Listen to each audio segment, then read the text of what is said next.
Everyone talks about feminine energy like it's some mysterious, seductive thing. And they also tell you to be private, don't share everything. But here's the big problem that nobody addresses. How do you become this mysterious, secret version of yourself when your family can barge into your room at any given point of time? How do you become private in a family where closed doors are considered rude? And how do you embody that detached, untouchable version of yourself when you are living with your in laws who want to know every detail of your life? See, most dark feminine content is made for women who are living in their bachelor bads. Nobody, and I kid you not, nobody teaches you how to embody your dark feminine energy while you're living with your family. And that's exactly why I'm making this video. That's exactly what I'm going to teach you today. Because dark feminine energy is not about where you live. It's about understanding that being dark feminine is actually strategic and you can embody that version of yourself living anywhere in the world. And living with family, that's actually the perfect training ground to become the most dark feminine version of yourself. For the number one dark feminine trait, which is emotional control. So let's break it down. Hi, if you're new to this channel, I'm Twinkle and I talk about self improvement,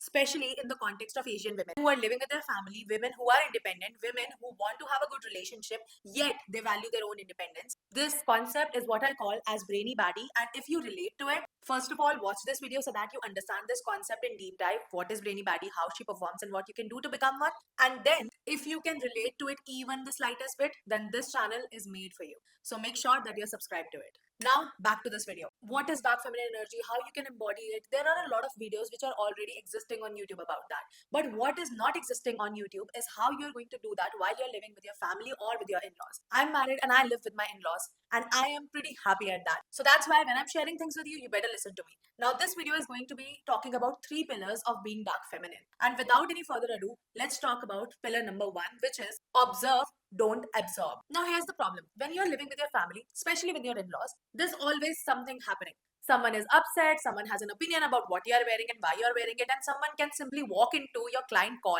And here's what most women do. They absorb it all. They take it all personally. They take every comment to their heart. They make it their responsibility to solve somebody else's emotions. They try to become the good daughters and they try to fix everyone's problem. But you know what that leads to? It leads to burnout, anxiety, feeling like you're always walking on eggshells. Because when you start absorbing every negative emotion around you, it starts draining you. Now, here's what changed my life. When I moved back to India after living in the UK, I went through 3 massive changes at once: new country, new family, and no job. And I made the mistake of absorbing everything going around me. Someone made a comment, I took it personally. Something going in family, the family drama, I felt responsible. And I leaned back to journaling. I thought journaling is going to fix me. But when I started journaling at that time, that journal still exists with me and it's become a sad compilation of everything that I've been through. Because you know what I was doing wrong with that journaling? I was journaling in the moment of feeling that sadness and that overwhelming emotion while I was in the middle of that emotional storm. And that's when I realized that I'm simply reacting to what everybody else around me is doing.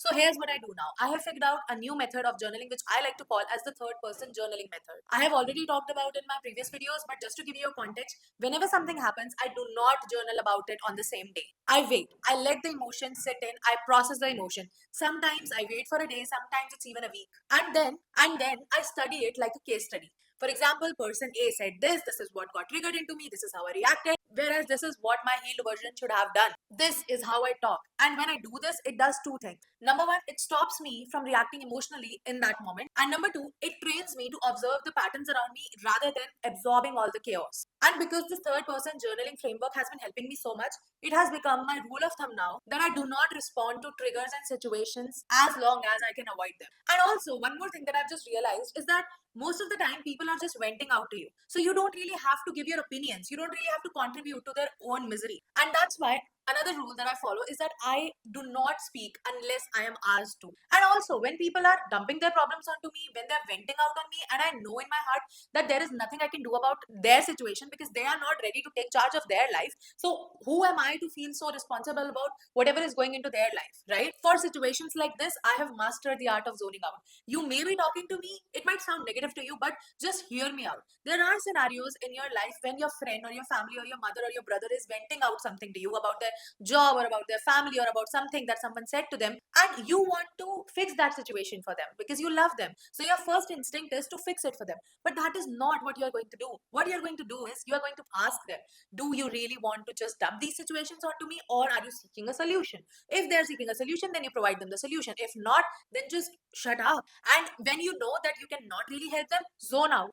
This is something I have practiced throughout the years. You may be talking to me, and the moment I realize I cannot really help you or you are not seeking for help, I zone out. I just become an emotional dump for you, wherein you can share your feelings and that's it, done. Because all through this time, I make sure that I'm listening to you, I am processing your words, but I am not processing it through my emotions. This is what I call observe, don't absorb pattern. You are the scientist, and that's how you are the scientist of your life, and that's how you evaluate the situations in a dark, feminine, brainy, baddie way. And this is also scientifically proven that zoning out from such situations can actually reduce the level of stress you feel in your body. I have read about this in the book Psycho-Cybernetics and Becoming Supernatural. Both of these books taught me that your body cannot differentiate between real stress and imposed stress. So, by your constant practices, when you train yourself to become unbothered, your body starts believing it. That is exactly how you stay calm in a chaotic household. That is exactly how you hold on to that dark feminine power that you have in your hands right now, even while living with your family. You observe, you analyze, you detach, but you never absorb. Pillar number two, intellectual mystery.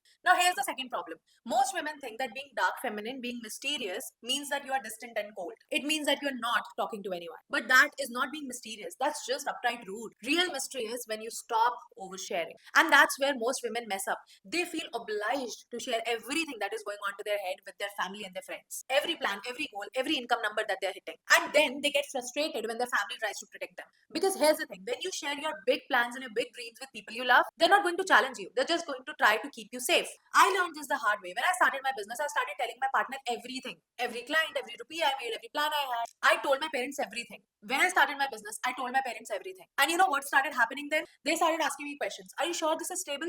What if it doesn't work out? Maybe you should go back to the job scenario. And that's when I realized that sure, they love me, but they're not my business mentors. So I stopped sharing it with them. The same happened when I wrote my first book. My parents only found out that I self published a book once it was published. The same happened when I quit my job. They found out after I resigned. When I applied to go to the UK, they found out when I got accepted. And yeah, sure, people might say that I'm a bad daughter for doing that. But here's what I've learned. Being a good daughter and building a life for yourself do not go hand in hand. This is my experience. I don't know about yours. I can only talk from my perspective. But one thing that I can share with utmost certainty is that if you share every single plan of yours with the people who love you, they will not let you take the risk that is going to help you to grow in your life. So make sure that you are sharing the events that are happening in your life, but you're not sharing the process. So here's what you're going to do. You're going to follow my strategic privacy framework for this, in which rule number one is that you're going to share the result of the things that you're doing, not the process. Don't tell them when you want to write a book. Tell them when it's published. Don't tell them that you have made a page on Instagram. Tell them when you start earning money from there. Don't tell them that you are going to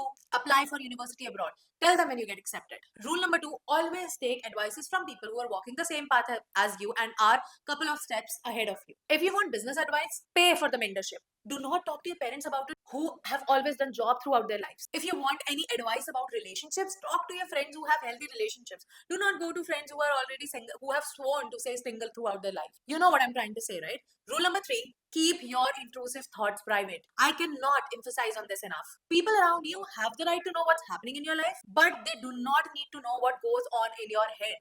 What is your internal dialogue? Whenever you mess up something, what comes to your mind? They do not need to know all of those thoughts. And this is something that I have also practiced consciously while I'm building my personal brand with 25,000 followers on LinkedIn, 15,000 followers on Instagram, and like a couple of subscribers here on YouTube as well. Is that whenever I'm sharing the instances of my life, I make sure that I share things which add value to the life of my audience or to the life of people who are watching it. And similarly, when my family asks me, and they do ask me, that why don't you tell us more about your life? I simply tell them that you know whatever needs to be known. And that's it. I do not apologize that, oh, I'm sorry that I'm not sharing more, or I do not even feel a guilt of it. I share things whenever it is needed. Because I understand this one thing that I want to share with you, that women who build in silence, she is the one who wins. I have done a lot of things in my life without even telling people, and there are things which I have told people very strategically. And to be fair, I'm very happy and very content with how far my life has turned out. So, this silence, that's your mystery. That's how you become a mysterious, dark, feminine, brainy baddie. Pillar number three, your sacred space. Now, here's another problem. You cannot be unbothered if you never get a break. If you're always available to everyone, you're always going to be drained. So, here's what you need. You need a sacred space. This is my 10 by 10 studio. This is my space for sanity. But when I first moved back to India from UK, I did not have this. I was just in my bedroom and the doors were always open. Privacy did not exist for me. And now this is where I come to whenever I need reset. And I know that this is not possible for all of you who are watching this video to have your own room, but you can always have a bed, a corner, a workstation, some little space wherein you can just think and go into the zone of being your own self. And how can you train your mind to see that little space of yours as a sacred space? It's because you're going to add things which mean a lot to you. you. For example, in my sacred space, I always knew that I'm going to have books. I'm always going to have notebooks and pens around me. I'm always going to have warm lighting, and I'm always going to have like my vision board and things which makes me keep alive.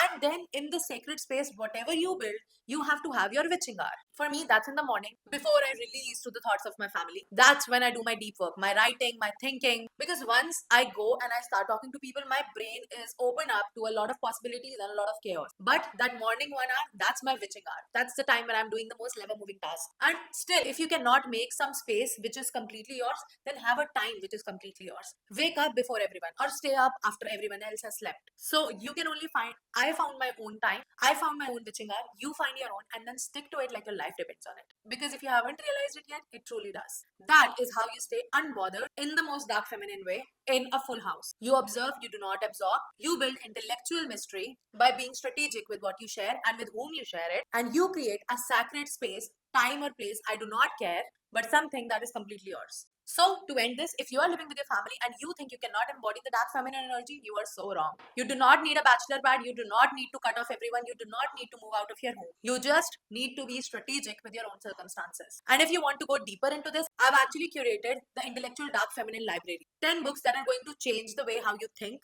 how you move, and how you protect your energy. Link is in the description. And also do not forget to subscribe to Brainy Baddie newsletter. And I will see you with another banger video next week.